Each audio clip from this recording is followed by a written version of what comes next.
Hi friends, இன்னைக்கு ரமலான் சீரிஸ்ல இஃப்தார் vlog தான் பார்க்க போறீங்க.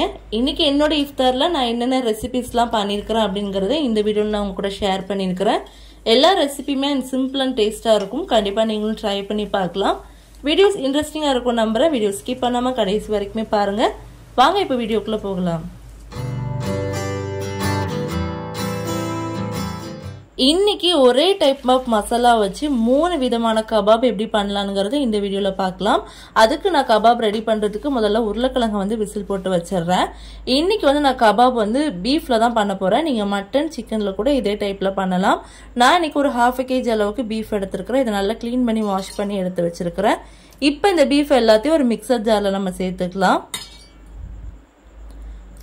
பீஃப் சேர்த்துட்டு இதுல ஒரு கைப்பிடி அளவுக்கு கொத்தமல்லி தழை சேர்த்துக்கோங்க.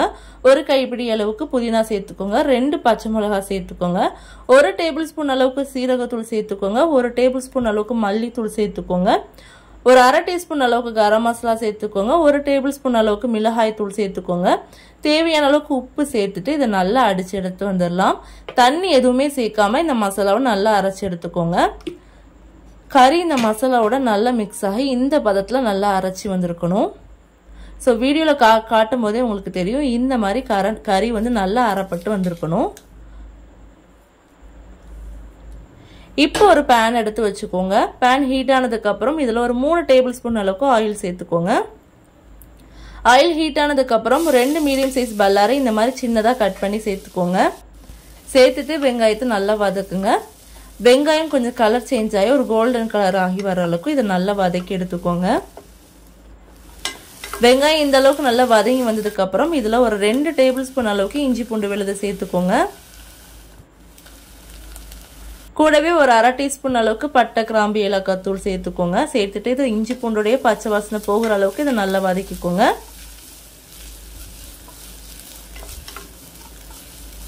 இஞ்சி பூண்டுடைய பச்சை வாசனை போனதுக்கு அப்புறம் இதுல நம்ம அரைச்சி வச்சிருக்க கறியை சேர்த்துக்கோங்க. கறியை சேர்த்துட்டு இந்த மசாலாவோட நல்லா மிக்ஸ் பண்ணுங்க வெங்காயத்தை. வெங்காயத்தோட இந்த கறி நல்லா வதங்கி வரட்டும். இது ஜஸ்ட் ஒரு 2ல இருந்து ஒரு 4 நிமிஷம் மட்டும் வதக்கிடுங்க. கறியில இருந்து தண்ணி வெளியே வரும். அந்த தண்ணியெல்லாம் நல்லா ட்ரை ஆகிற வரைக்கும் இது நல்லா வதக்கி எடுத்துக்கோங்க. இது ஒரு மூடி போட்டு மீடியமான ஹீட்ல வச்சு வேக வச்சு எடுத்துக்கோங்க. பீஃப்ல இருந்து தண்ணி வெளியே வரும். தண்ணிலாம் ட்ரை ஆகிற அளவுக்கு இதை வதக்கினா போதும். இந்த அளவுக்கு நல்லா ட்ரை ஆகி வதங்கினதுக்கு அப்புறம் இதுல நம்ம வேக வச்ச உருளைக்கிழங்கு நம்ம சேர்த்துக்கலாம்.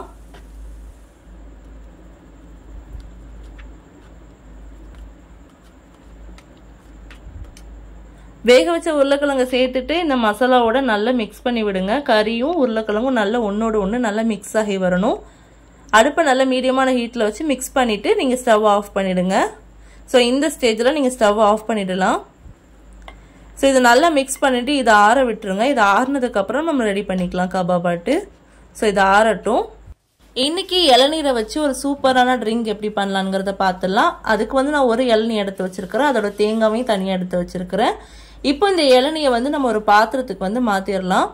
நான் ஒரு பால் காய்ச்சுற பாத்திரத்துல இந்த இளநியை நான் வடிச்சு சேர்த்துக்கிறேன். சின்ன சின்ன அந்த தேங்காய் வழுக்கையும் இருந்தால் அதோட எடுத்துருங்க. வெறும் இளநீரை மட்டும் சேர்த்துக்கோங்க. அதில் நம்ம ஏற்கனவே பவுடர் பண்ணி வச்சிருக்கிற அகர் அகர் பவுடர்லேருந்து ஒரு 1/2 டேபிள் ஸ்பூன் அளவுக்கு நான் சேர்த்துருக்கிறேன். இது நமக்கு நல்லா திக்கான ஒரு ஜெல்லி பதத்துக்கு வேணும். அதனால ஒரு 1/2 டேபிள் ஸ்பூன் சேர்த்துக்கோங்க.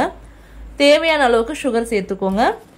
சேர்த்துட்டு இதை நல்லா கலந்து விட்டுட்டு இப்போ அடுப்பில் வச்சு இதை நம்ம காய்ச்சி எடுத்துக்கலாம். கடல் பாசி கரையிற அளவுக்கு இதை நல்லா காய்ச்சி எடுத்துக்கோங்க. நம்ம பவுடர் பண்ணி கடல் பாசி சேர்த்துருக்கனால இது சீக்கிரமே கரைஞ்சி வந்துடும். நல்லா கொதிச்சதுக்கு அப்புறம் கடல் பாசி கரைஞ்சதுக்கு அப்புறம் இதை ஸ்டவ் ஆஃப் பண்ணிட்டு இதை நம்ம ஒரு பிளேட்டுக்கு ஊற்றி ஆற வச்சிடலாம். இது ஆறி வரட்டும். இப்போ நம்ம கபாப் ரெடி பண்ணி வச்சிருக்க மசாலாவும் நல்லா ஆறி வந்துடுச்சு. இப்போ நம்ம 3 டைப் ஆஃப் இதை பண்ண போறோம். ஒன்று சேமியால டிப் பண்ணி, இன்னொரு டைப் நான் ஆல்ரெடி வீடியோல உங்களுக்கு போஸ்ட் பண்ணியிருக்கிறேன். இந்த மாதிரி சம்சா லீஃப்ல ரோல் பண்ணி போடுறது, இன்னொன்று எக்ல டிப் பண்ணி போடுறது. இந்த ரெண்டுமே நான் உங்களுக்கு முன்னாடி வீடியோல உங்களுக்கு ஷேர் பண்ணியிருக்கிறேன். இந்த சேமியா வச்சு போடுறது மட்டும் இந்த வீடியோல நான் சொல்லியிருக்கிறேன். பட் மசாலா வித்தியாசமா ட்ரை பண்ணியிருக்கிறேன். இப்போ நம்ம ரெடி பண்ணி வச்சிருக்கிற கபாபை முதல்ல முட்டையில நல்லா டிப் பண்ணிக்கோங்க. நான் ஒரு தோசைக்கல்ல கொஞ்சமா எண்ணெய் ஊற்றி காய வச்சிருக்கிறேன். இப்போ அந்த எண்ணெயில இந்த ரெடி பண்ணி வச்சிருக்க கபாப் எல்லாத்தையும் முட்டையில டிப் பண்ணி போட்டு எடுத்துக்கலாம். அடுப்பை நல்லா மீடியமான ஹீட்ல வச்சுட்டு இது ரெண்டு பக்கம் நல்லா சாலோ ஃப்ரை பண்ணி எடுத்துக்கோங்க. இப்போ இன்னொரு டைப்ல என்ன பண்ண போறோம் அப்படின்னா, நம்ம ரெடி பண்ணி வச்சிருக்கிற கபாப் வந்து நம்ம முட்டையில முக்கிட்டு சம்சா லீஃபோட இந்த மாதிரி கட் பண்ணி வச்சிருக்கிற சம்சா லீஃபோட இந்த மாதிரி ரோல் பண்ணி எடுத்துக்கோங்க. இது நல்லா சாப்பிட்றதுக்கு நல்ல கிறிஸ்பியா இருக்கும். கண்டிப்பா இதை நீங்க ட்ரை பண்ணி பாருங்க. ரெடி பண்ணி வச்சிருக்கிற எல்லா கபாபையும் எண்ணெயில போட்டு ஃப்ரை பண்ணி எடுத்துக்கலாம். சரி, நோன்பு திறக்கிற டைம் நெருங்கிடுச்சு. ஸோ அதனால நான் ரெண்டு அடுப்புலையுமே வேலை பார்க்குற மாதிரி இருக்குது. ஒரு அடுப்புல வந்து ஃப்ரை பண்ண ஸ்டார்ட் பண்ணிட்டேன், ஒரு அடுப்புல வந்து சாலோ ஃப்ரை பண்ணிட்டு இருக்கிறேன். அடுப்பை வந்து நல்லா மீடியமான ஹீட்ல வச்சுட்டு இந்த மாதிரி கபாபை வந்து சாலோ ஃப்ரை பண்ணி எடுத்துக்கோங்க. ஸோ அப்பதான் ரெண்டு பக்கம் நல்ல ஒரு செவந்து வர்ற அளவுக்கு இதை நல்லா சுட்டு எடுத்துக்கோங்க.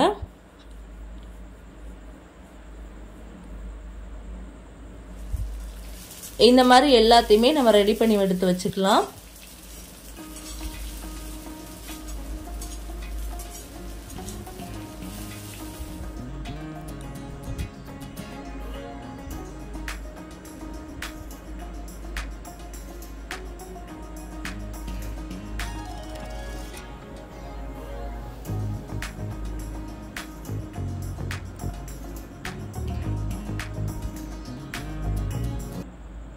இப்போ நம்ம ரெடி பண்ணி வச்சிருக்கிற கபாபை முட்டையில நல்லா டிப் பண்ணிட்டு எடுத்து வச்சிருக்கிற சேமியால வந்து நல்லா கோட் பண்ணி எடுத்துக்கோங்க.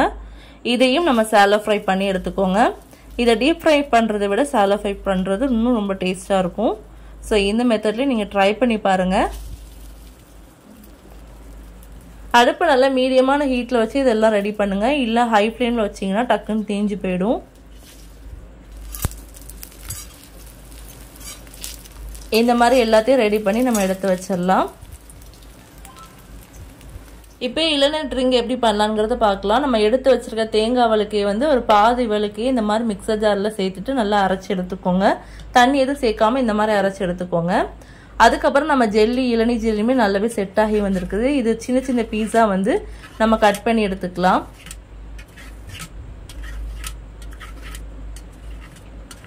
இந்த ட்ரிங்கை வந்து நீங்க ரமலான் டைம்ல மட்டும் இல்லாம இந்த சம்மர்ல குடிக்கிறதுக்குமே ரொம்ப நல்லா இருக்கும்.